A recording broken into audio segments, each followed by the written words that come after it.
Seja muito bem-vindo, eu sou Luciano S. e esse é o canal Casos Sobrenaturais Reais. Não deixe de fazer a sua inscrição e ativar o sininho para não perder os próximos vídeos e escreva nos comentários de que cidade você está nos assistindo. Desde já, o nosso muito obrigado.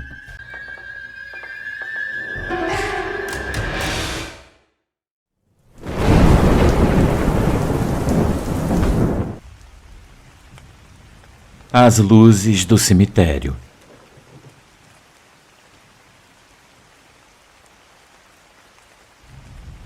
Olá, boa noite a todos.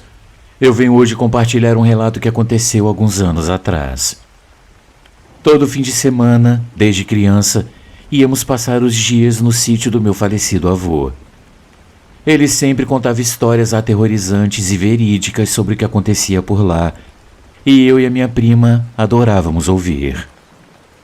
O sítio ficava distante da cidade, mas em frente a um cemitério antigo e quase abandonado. O meu avô dizia que à noite os falecidos saíam de seus túmulos para visitar uns aos outros e que ele mesmo já tinha presenciado esses eventos várias vezes. Ele falava sobre pequenas luzes vermelhas e azuis que passavam de um túmulo para o outro, dizendo que eram os espíritos dos mortos visitando uns aos outros. Os anos se passaram e, movidas pela curiosidade, eu e a minha prima muitas vezes caminhamos por aquele cemitério durante o dia, tentando ver algo, mas nós nunca vimos nada. Até que uma noite decidimos agir. Já passava da meia-noite quando levantamos enquanto todos dormiam e resolvemos ir até a porteira do sítio para observar a distância e ver se as aparições que o meu avô mencionava realmente aconteciam. Ficamos cerca de meia hora olhando e não vimos nada. Já começamos a falar em voltar para dormir, quando de repente eu disse à minha prima para olhar mais adiante apontando para o cemitério. Meus amigos, eu vi uma pequena luz vermelha sobrevoando e pousando em cima de um túmulo. Eu gelei. Era real. A minha prima também viu e ficou sem palavras. Aquela luz vermelha parou em um túmulo e logo depois uma pequena luz azul surgiu, como se estivesse se levantando para se comunicar com a outra. Nós ficamos imóveis, observando enquanto outras luzes vermelhas e azuis começavam a sair de outros túmulos, cruzando o cemitério e pousando como se escolhesse um túmulo específico. A cena era assustadora. Eu mal conseguia me mover e a minha prima, tomada pelo pavor, me puxou pela mão e disse com a voz trêmula que tínhamos que sair dali. Ela me puxava, mas eu, em choque, mal conseguia acompanhá-la. Quando finalmente eu me virei em direção à casa do meu avô, algo ainda mais aterrorizante nos paralisou. Ali na nossa frente, vimos um ser sombrio montado em um cavalo preto. Eu não conseguia ver o rosto daquela criatura, pois o terror me fez fixar os olhos nas pernas dele. As pernas daquela coisa eram tão longas que se arrastavam pelo chão, como se fossem do tamanho de um prédio alto. A criatura, sentada no cavalo, nos observava e aquelas pernas gigantescas se estendiam por trás do animal, desaparecendo na escuridão. Estávamos completamente petrificadas, incapazes de gritar ou correr. De repente, aquele ser começou a galopar, arrastando as pernas enormes que, mesmo à distância, ainda conseguíamos ver. Foi então que o barulho da porta se abrindo nos trouxe de volta à realidade. O meu avô saiu segurando um facão e perguntando em voz alta quem estava ali. Ele nos viu ainda em estado de choque e correu até nós. Depois de nos acalmar, conseguimos contar o que havíamos visto. Ele nos repreendeu por estarmos fora aquela hora e ele disse que também havia ouvido o barulho de cascos. Além disso, ele confirmou que já havia visto aquela criatura antes, a quem chamava de Perna Longa.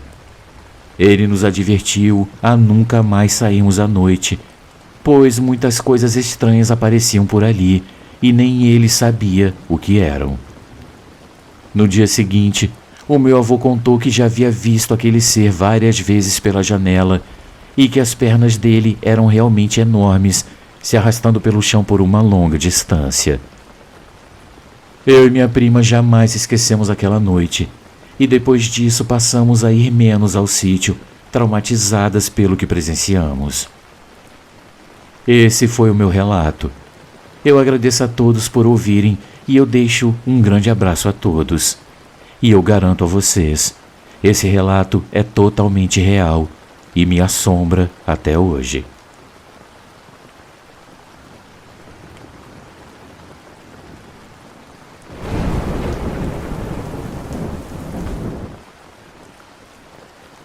Meu namorado veio me visitar.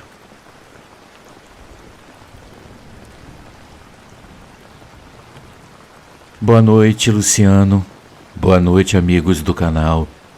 Eu me chamo Laura. Eu tenho 22 anos e até algumas semanas atrás eu tinha uma vida que eu considerava feliz ao lado do meu namorado, Marcos. Ele era o meu melhor amigo, o meu confidente, a pessoa com quem eu compartilhava tudo. Nos conhecemos quando eu tinha 19 anos e desde então fomos inseparáveis. O Marcos tinha 25 anos e era um daqueles caras que pareciam viver intensamente cada segundo. Ele tinha uma paixão enorme por motos e eu confesso que no começo isso me deixava preocupada. Mas ele sempre dizia que tinha um controle, que não havia com que eu me preocupar. E, bom, eu acreditei nele. Nosso relacionamento era cheio de momentos bons. Ele me levava para passear de moto nas tardes de domingo e ele adorava me fazer surpresas, e nós tínhamos muitos planos para o futuro. Muitas vezes falávamos sobre viajar pelo país, só nós dois, sem destino, aproveitando a liberdade da estrada. Quando eu estava com ele, eu me sentia completa. O que eu mais gostava no Marcos era o jeito como ele me fazia rir.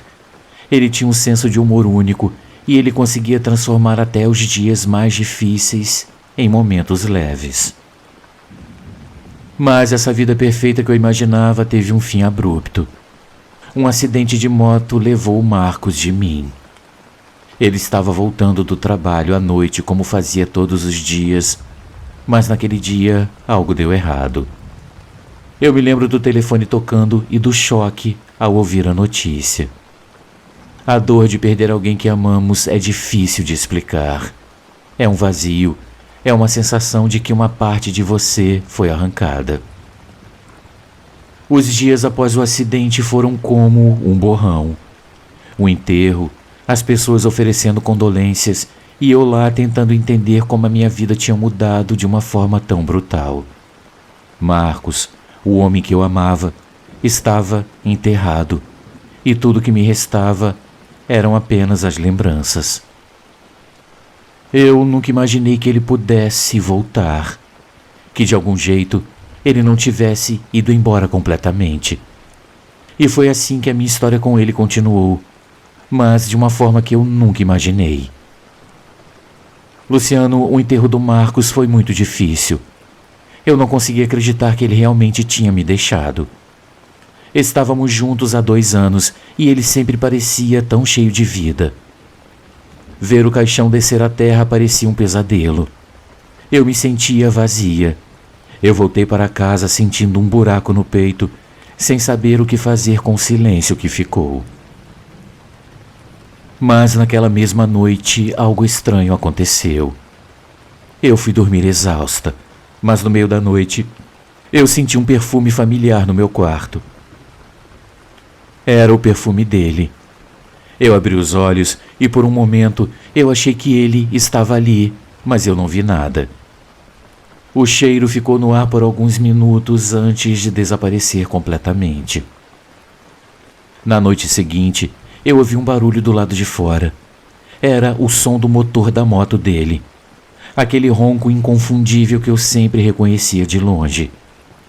Eu olhei pela janela e, para minha surpresa, eu vi o Marcos parado no portão. Ele estava lá, do jeito que eu lembrava, mas o seu rosto parecia vazio. Luciano, eu fiquei congelada sem saber o que fazer. Ele não se mexeu. Ele ficou lá, me observando. e quando eu olhei novamente, ele já tinha sumido. Isso aconteceu todas as noites durante uma semana. Ele aparecia no portão parado sem dizer uma palavra. Eu comecei a sentir a sua presença de outras formas também. Eu sentia um toque suave enquanto dormia, como se ele estivesse me acariciando. O cheiro do perfume dele preenchia o ar antes do adormecer, e o barulho da moto às vezes me acordava no meio da noite. Eu não sabia o que fazer.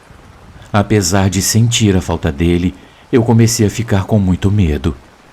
Eu sentia que ele estava comigo, mas não de um jeito bom. Era como se ele estivesse preso a esse mundo e isso me aterrorizava. Eu falei com meus pais e eles logo perceberam que algo estava errado.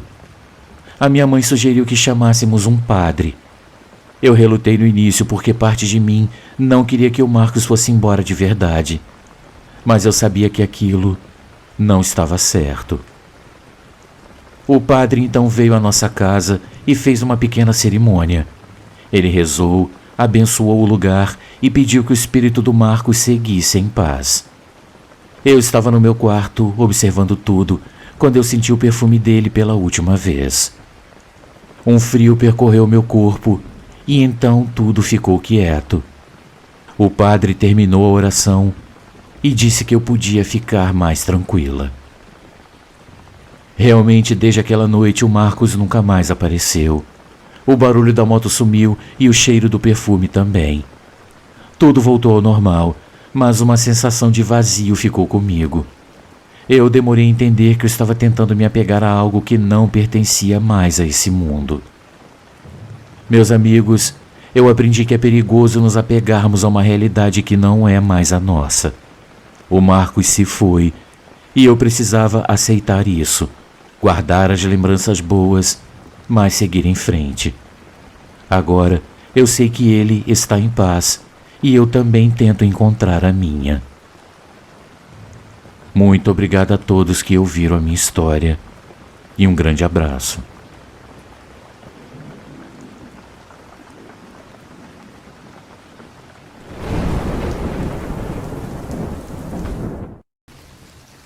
O soldado, a acusação e a árvore.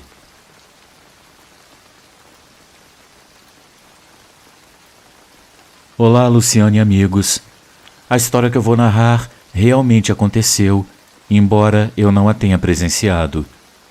Por questões pessoais e éticas, os nomes foram trocados, mas eu afirmo que toda a narrativa foi feita por um oficial militar de grande respeito e confirmada por outras testemunhas, algumas das quais conheciam os envolvidos e presenciaram os eventos e suas consequências. Para compreender melhor o que eu vou contar, é importante que eu explique algumas coisas. Para quem não sabe, as Forças Armadas são divididas administrativamente em áreas territoriais.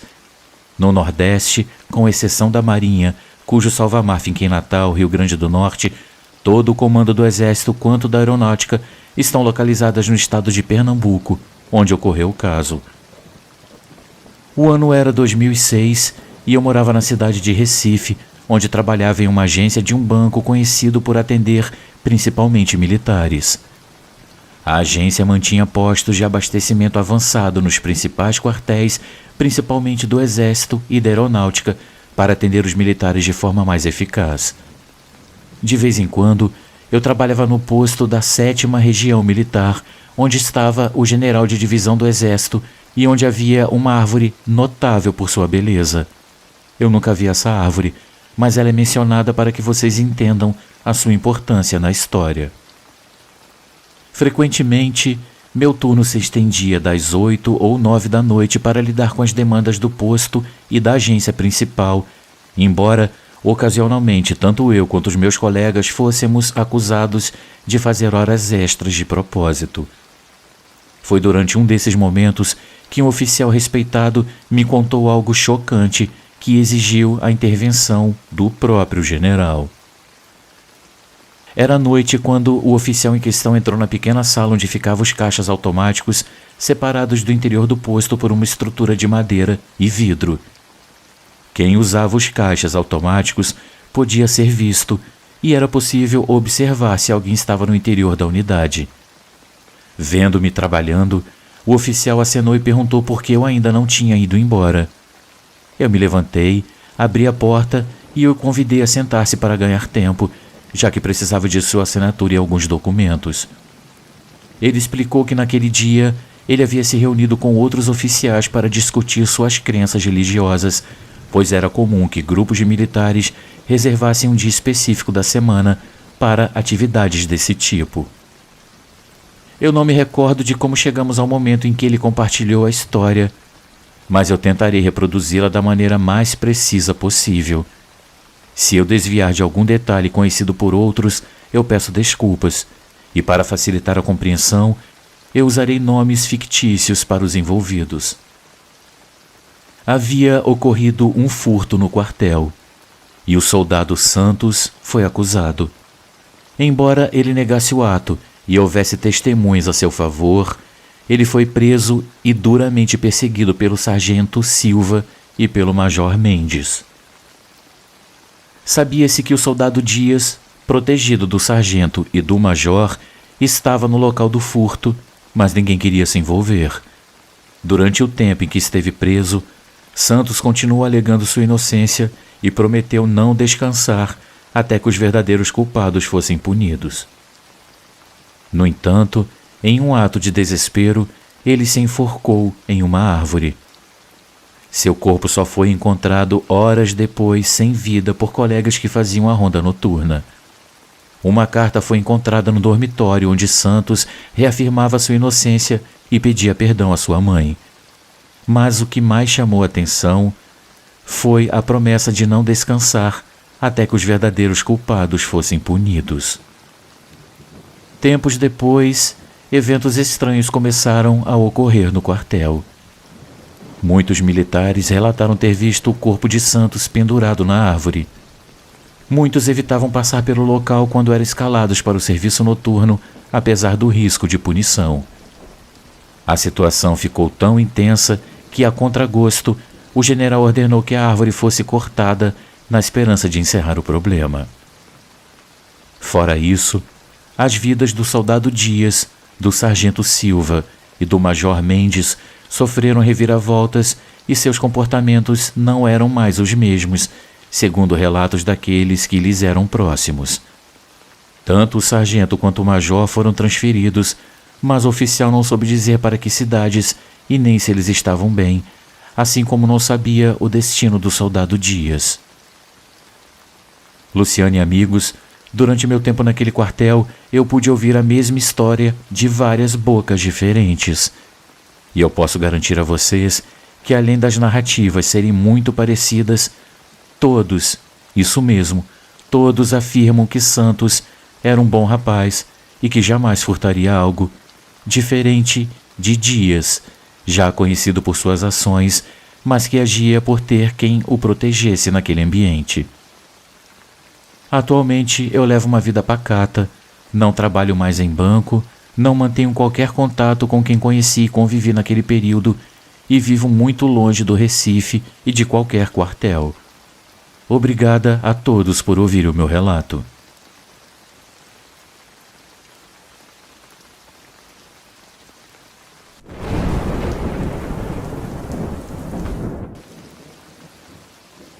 As flores do cemitério.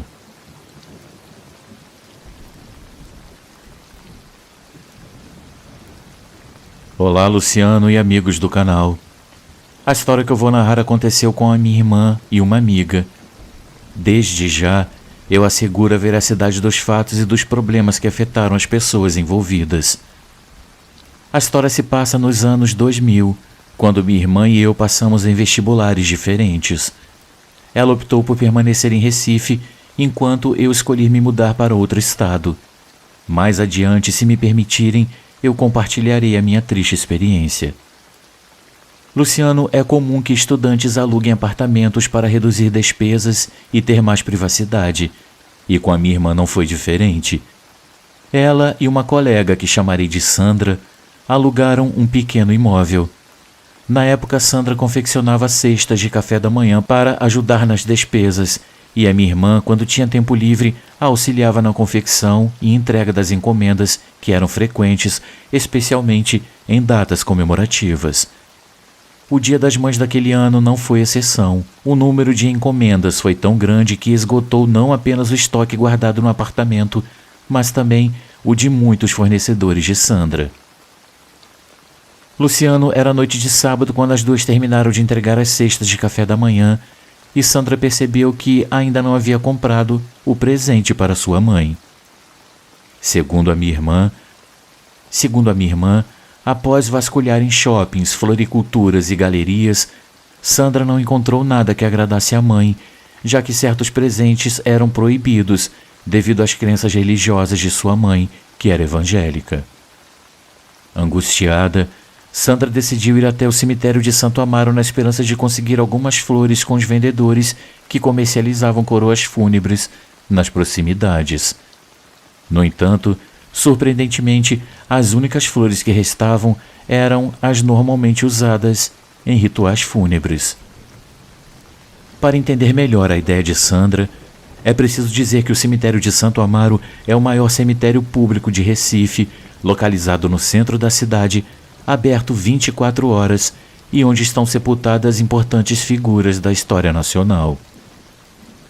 Conforme a minha irmã Sandra a persuadiu a entrar no cemitério, e ambas caminhavam por várias lápides até avistarem um buquê de rosas vermelhas sobre um túmulo.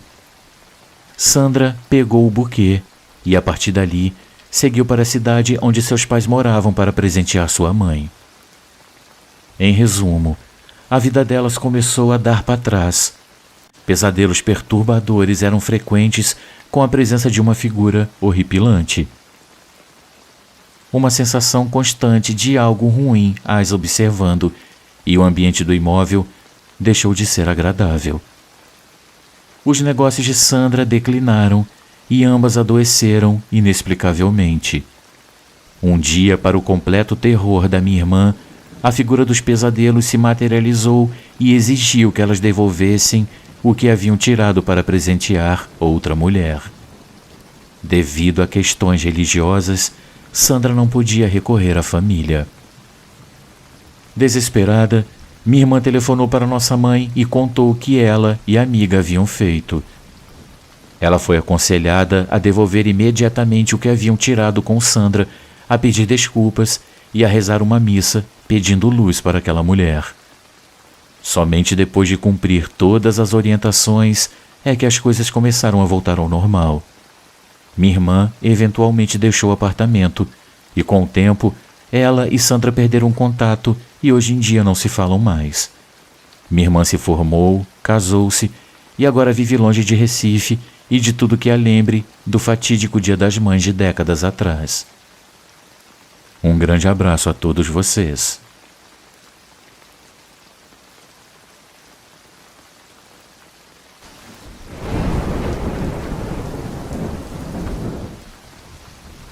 Amigos, uma pequena pausa no nosso vídeo, apenas para lembrar que o nosso canal é um canal independente e que para continuar existindo nós precisamos muito do seu apoio.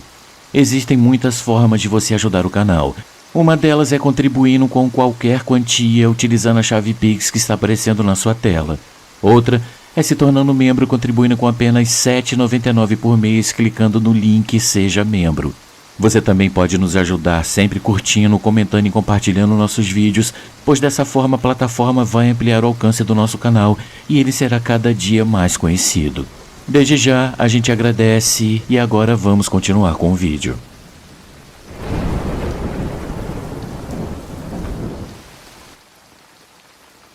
Minha avó.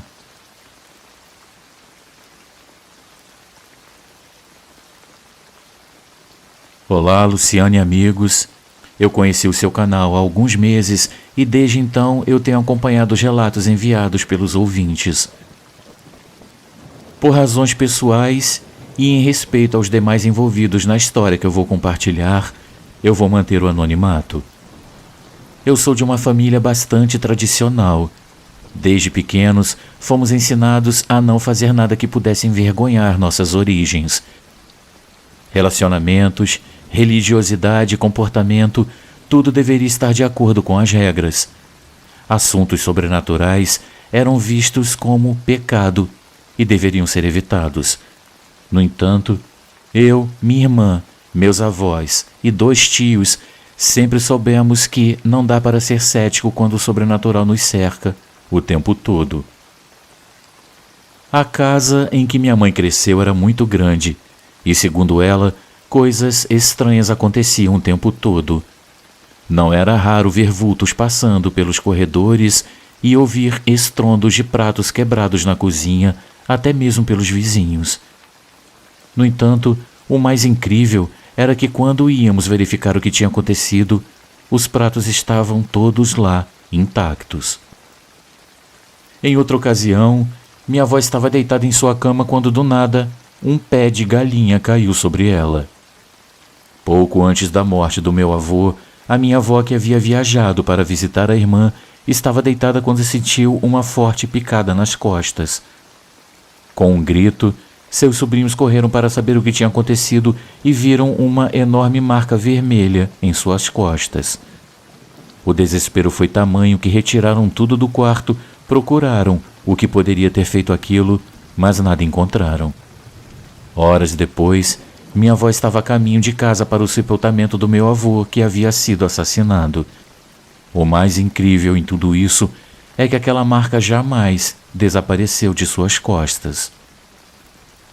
Com o passar dos anos, aprendemos a observar, mas nunca comentar sobre o que víamos e ouvíamos. A única pessoa para quem contávamos algo era nossa mãe, mas mesmo assim tudo era feito com total discrição. Como vivíamos distantes, grande parte das férias era passada na casa da minha avó, que tinha uma piscina e outras atrações que tornavam esses curtos períodos muito divertidos.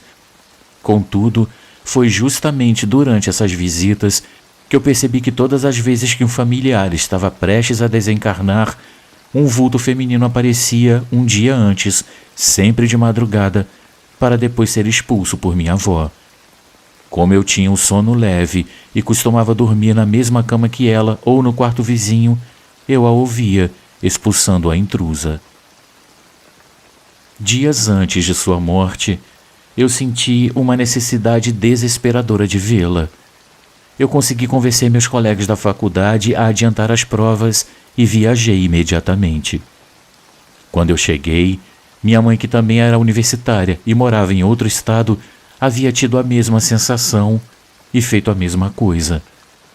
Na véspera de sua morte, exatamente uma semana após a nossa chegada, eu acordei de madrugada com a minha avó me chamando e pedindo para mandar a tal mulher embora. Mesmo sem vê-la, eu sabia onde ela estava. Assim, eu mandei que ela saísse, pois ela não era bem-vinda. Minha avó se acalmou e informou que ela tinha ido embora. Na tarde do dia seguinte, minha avó se despediu calmamente dessa existência. Curiosamente, aquela foi a única vez em que eu não me lembrei de contar à minha mãe sobre a visitante indesejada. Eu só me lembrei do fato muitos dias depois.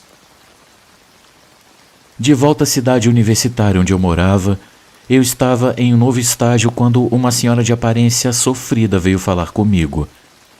Na ocasião, eu estava no escritório conversando com uma amiga quando a mulher que fazia trabalho voluntário na oncologia infantil e com portadores do HIV se aproximou e relatou que uma senhora estava sofrendo muito e não conseguia partir, pois estava preocupada com seus filhos. Ela deu detalhes dos quartos, de quem dormia neles, das luzes acesas à noite e até do altar com santos. Ela disse que a minha avó estava bem, mas que não conseguia partir porque ambos os filhos a chamavam e um deles se culpava pela morte da mãe. Ela pediu para que eu transmitisse a mensagem de que ela estava bem e que sua partida estava certa, pois a sua missão para aquela existência tinha chegado ao fim. Após a mensagem, a senhora saiu e eu fiquei parada processando tudo. Eu voltei a mim quando a minha amiga perguntou sobre o que a senhora estava falando, pois ninguém sabia de nada, nem mesmo que a minha avó tinha falecido. Eu morava distante da minha família e era bastante reservada sobre a minha vida particular. Naquela noite, eu liguei para minha mãe e contei o ocorrido. Ela conversou com os meus tios e finalmente tudo se resolveu. Nos anos seguintes, eu reencontrei a minha avó em sonhos, em algumas ocasiões. Eu não me lembro dos diálogos, apenas que, ao perceber o seu desencarne, eu acordava imediatamente. Muitos anos se passaram sem que esses encontros ocorressem. Até a pandemia da Covid-19, quando durante o lockdown eu me vi caminhando por uma rua de paralelepípedos procurando por um endereço. Havia casas e tudo era muito limpo. O ar, as construções, o silêncio, o céu, o pôr do sol. Eu não consigo descrever o quão belos eram aquele céu e aqueles raios solares. Apenas senti uma profunda paz quando me vi diante de uma casa de tijolos aparentes e, de repente, eu estava em seu interior. Muitos idosos entravam, alguns felizes, outros confusos, e alguns ainda traziam raiva em seus semblantes. Uma jovem senhora de cabelos brancos nos ombros que eu não conhecia até então veio até mim e começou a explicar como eu deveria ajudar. Em meio à minha confusão, pois o local parecia pequeno para tantas pessoas, ela me conduziu para outro lugar, muito mais amplo e iluminado, onde 3 pessoas jovens e sorridentes tocavam violão e cantavam. Aqui eu abro um parêntese, meus amigos. Naquele momento, meus olhos encontraram os de um rapaz que eu também não conhecia, e uma sensação de saudade profunda tomou conta de mim. Ele continuou tocando, cantando e sorrindo para mim. O seu olhar era cheio de luz e seu sorriso transmitia uma paz imensa. Eu mal tive tempo de processar tudo quando a jovem senhora explicou que a neta dela, ou seja, eu, auxiliaria dali em diante. Foi nesse momento que eu percebi que aquela mulher era minha avó. No entanto, antes que eu pudesse dizer qualquer coisa, ela não me deu tempo e tocou em meus ombros, sorriu e disse que precisava seguir para outro local onde também estavam se preparando para a chegada de muitos irmãos. E assim, ela partiu. Luciano, eu não me lembro do que aconteceu depois disso, apenas que acordei sem entender nada. Eu pensei que tinha sido apenas um sonho. Fiquei tão confusa que conversei com uma conhecida espírita que me explicou que eu realmente tinha estado naquele local para trabalhar. Ela mencionou que a fisionomia da minha avó provavelmente se identificava mais com aquele rosto do que com o que ela tinha em sua encarnação anterior. Eu devo dizer que a minha avó era muito bonita, mas sempre carregava um semblante sério. A senhora que eu vi no sonho irradiava uma alegria que eu jamais havia percebido enquanto a minha avó estava encarnada. Um abraço fraterno a todos e obrigada por me ouvirem. Sempre que possível, eu enviarei mais relatos.